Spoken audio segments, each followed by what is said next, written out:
My name is Ashleigh Sternes. I am autistic and I live with long-term mental illness. I am the Diversity and Inclusion Lead at Life Without Barriers. I've been with the organisation 2 years this month. So one of the first things I do working in diversity and inclusion, of course, is to look at the diversity and inclusion section of an organisation's website, which usually gives an idea of what kind of work they're doing in the area, and that way I can go through and figure out whether I think it's the right fit for me. For me, being able to work where I need to work, when I need to work, how I need to work is really important in managing my mental health. Being in an office can be really stressful and overwhelming for me, and being able to work remotely really helps me bring my best to work every day. Particularly in relation to my anxiety, people have good intentions when they try to give you advice and give you things that they might think you should try, like have you tried drinking chamomile tea, or if you tried doing yoga, or like, do you think you should go for a walk? And it's kind of like, you know, I've lived with depression and anxiety more than half my life, and I'm pretty good at managing it. And yes, I have tried all of those things, but it's not always what works for me. You can't be what you can't see, and I think the importance of role models can't be overstated.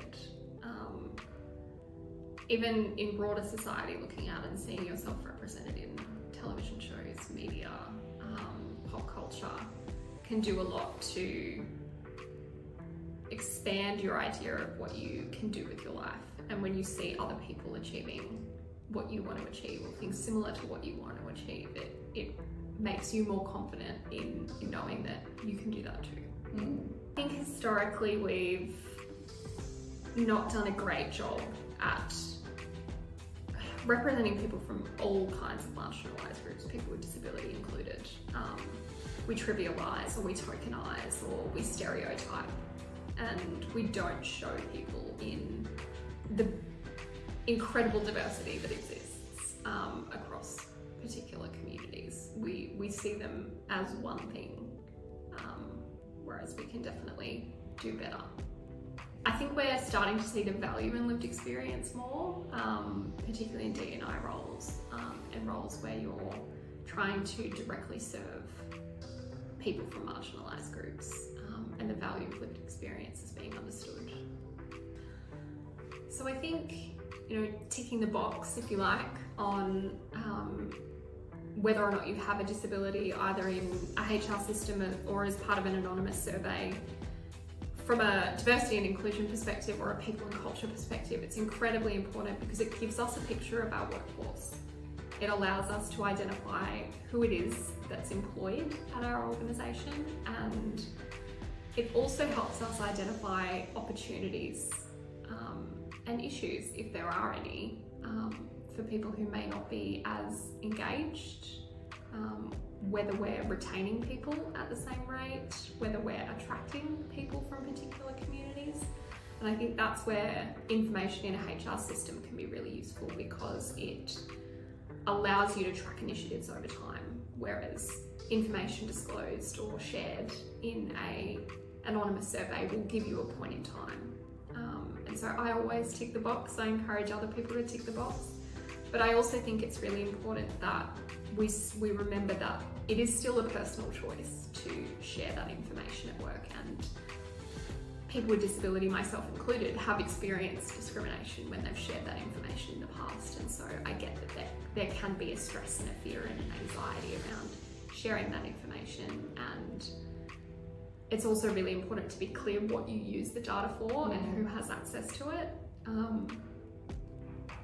And one of my golden rules of data collection is, you know, if you're not going to use it, don't ask it, right? So it has to be purposeful. And I think this is particularly apparent for people with invisible disability, is if it's something that you have the ability to hide, you may do that while you undertake a risk assessment of your environment, right? And you're looking at the organisation, you're looking at the interactions that you have, and you are asking, is it safe for me to share this about myself? And you may do that to a few of your colleagues, or you may end up doing it for everyone. And that depends on whether the environment is safe or not. So I've been working on the AIEP with people across the organisation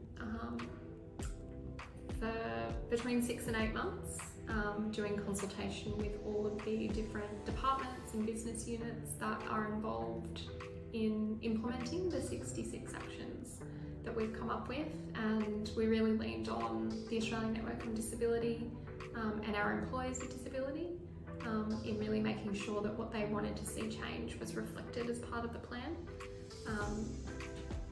And it really was intentionally done as a collaboration, so that people felt really good about what they were being asked to improve as far as access, inclusion or employment was concerned. And I'm really proud of what we've come up with and what we're going to do between now and 2025. I think one of the things that brings me the greatest joy working here is the work that I do with the employee networks. So Dawn, our Disability Ability Wellness Network, and Pride Without Barriers, our LGBTQIA+ employee network. I'm constantly heartened and inspired by the people who volunteer their time to help make life without barriers a more accessible and inclusive place to be.